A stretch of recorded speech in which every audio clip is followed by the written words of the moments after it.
Hello అందరికీ welcome back to our channel. ఇవాళ మన టాపిక్ వచ్చేసి వీకెండ్ సండే ఫన్ డే గురించి మన టాపిక్ ఇవాళ. ఇంకా ఎలిమినేషన్ కానీ ఎవరేం ఇమ్యూనిటీ పొందిరు అనే దాని గురించి మనం మాట్లాడుకుందాం. దానికంటే ముందుగా మీలో ఎవరైనా సబ్స్క్రైబ్ చేసుకోకపోతే సబ్స్క్రైబ్ చేసుకోండి. ప్లీజ్ సపోర్ట్ చేయండి. మీ సబ్స్క్రిప్షన్ అనేది కొంచెం బూస్టింగ్ లాగా ఉంటుందండి. ప్లీజ్ సబ్స్క్రైబ్ చేసుకోండి. ఇంకా ఎపిసోడ్లోకి వెళ్ళినట్టయితే నిన్న జరిగిన టాస్క్లు అంతా ఫుల్ ఫన్గా నచ్చినాయి.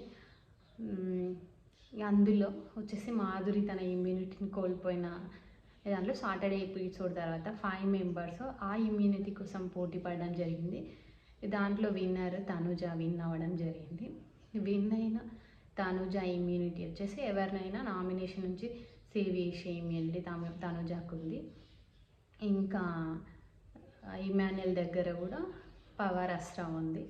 తనకు కూడా లాస్ట్ 1 ఛాన్స్ సేవ్ చేసేది ఇమాన్యుయల్కి ఉంది. ఇంకా వీళ్ళకి జరిగిన టాస్క్ల తర్వాత ఇప్పుడు తనకు వచ్చిన బిగ్ బాంబ్ ద్వారా మాధురి గారు డైరెక్ట్ నామినేట్ అవ్వడం జరిగింది నిన్న. ఇంకా లాస్ట్ వచ్చేసి ఎలిమినేషన్ రమ్య ఎలిమినేట్ అవ్వడం జరిగింది. సంజనాకి తనకి లీస్ట్ ఓటింగ్ ద్వారా రమ్య మోక్ష ఎలిమినేట్ అవ్వడం జరిగింది అనేసి మన ఛానల్లో ఆల్రెడీ ప్రీవియస్ వీడియోలో మనం ఎలిమినేషన్ అప్డేట్ కూడా ఇవ్వడం జరిగింది.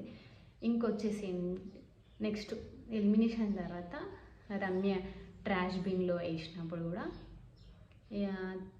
తను ఇంకా నెగిటివ్ ఒపీనియన్స్తోనే, అంటే ఇంత తొందరగా వెళ్ళిపోతాను ఎక్స్పెక్ట్ చేయలేదు అవన్నీ చెప్పేసి కొంతమంది గురించి 5 మెంబర్స్ కళ్యాణ్ తనుజ ఆబ్వియస్గా వాళ్ళ పేర్లు ఉంటాయి, అది వేరే విషయం.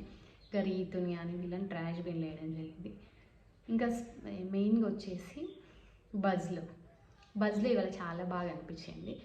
అంటే నువ్వు వచ్చిన పర్పస్ ఏందమ్మా, నువ్వు ఆడిన ఆటిందని శివాజీ గారు అయితే చాలా బాగా క్వశ్చన్ చేయడం జరిగింది. ఈమె ఆన్సర్ వీళ్ళని చూడంగానే తనకంట లవర్స్ పార్క్ లాగా అనిపించిందంట. ఆ లవ్స్ని బ్రేక్ చేద్దాం అనుకుందంట.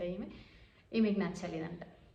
అంటే నువ్వు పవన్ తోటి బిహేవ్ చేస్తుంది ఏంటమ్మా, నీకు ఆల్రెడీ నెగిటివిటీ ఉంది, నువ్వు దాన్ని పాజిటివ్ చేసుకుంటా అని వచ్చినావు, నీ గేమ్ నువ్వు ఆడాలి కదా, వాళ్ళ లవర్స్ అయితే నీకేంటి, వేరే ఏమైతే నీకేంటి అని చెప్పేసి శివాజీ గారు క్వశ్చన్ చేయడం జరిగింది.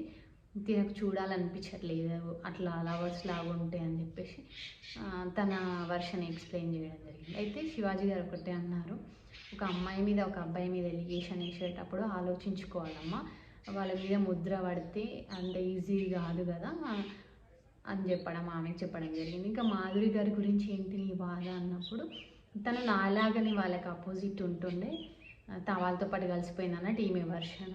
అయితే ఆమె డెసిషన్ చేంజ్ చేసుకొని ఉండొచ్చు కదా, లోపలికి వచ్చిన తర్వాత చూసినాక పర్స్పెక్షన్ మారొచ్చు కదా అని శివాజీ గారు క్వశ్చన్ చేస్తే ఈమె ఇక్కడ తగ్గినట్టు అనిపించాలి. అంటే నువ్వు అది వచ్చినప్పుడు కూడా నీకు క్లూ ఇచ్చిండు ఇట్లా, అంటే నువ్వు అంత పొగరుగానే ఆన్సర్ చెప్పినట్టు అనిపించింది. నువ్వు ఎందుకు అందరి మధ్యలో వెళ్తావు, నీకేం నువ్వు ఆడుకోవచ్చు కదా అని చెప్పేసి దానికి క్లాస్ ఇవ్వడం. ఇంకా సుమన్ శెట్టి గురించి ఇంటికి ఫేవరిజం చేయడానికి వచ్చినావు అని అడిగిండు. లేదు, నేను ఎవరైతే ఒంటరిగా ఉంటారో వాళ్ళ గురించి వాళ్ళకి దగ్గర అవుతా, వాళ్ళతోనే క్లోజ్ ఉంటా అంటే నువ్వు బయట చూసి వీళ్ళని విడగొట్టాలి, ఈయనతోటి ఫేవరిజం ఉండాలి, సింపతి ప్లే చేయాలని వచ్చినావా అని గట్టిగానే జరిగింది బజ్లో రమ్యకి. ఇంకా ఇవాళ ప్రోమో చూడండి. అంటే లాస్ట్ సీజన్లో క్లోజ్ ఉన్న సోనియా వచ్చి నిఖిల్కి గుచ్చినట్టు నామినేషన్ వేసినట్టు ఇవాళ ఈమె శ్రీజ వచ్చి కళ్యాణ్కి నామినేషన్ వేయడం జరిగింది. చాలా సెన్సేషనల్గా ప్రోమో అనిపించింది నాకైతే. కొత్తగా ఉండబోతుందని చెప్పిండు కూడా బిగ్ బాస్. ఏం జరుగుతుంది అనేది లైవ్ అప్డేట్ తర్వాత మన ఛానల్లో అప్డేట్ ఉంటుంది. Please do watch and subscribe my channel. Thank you so much.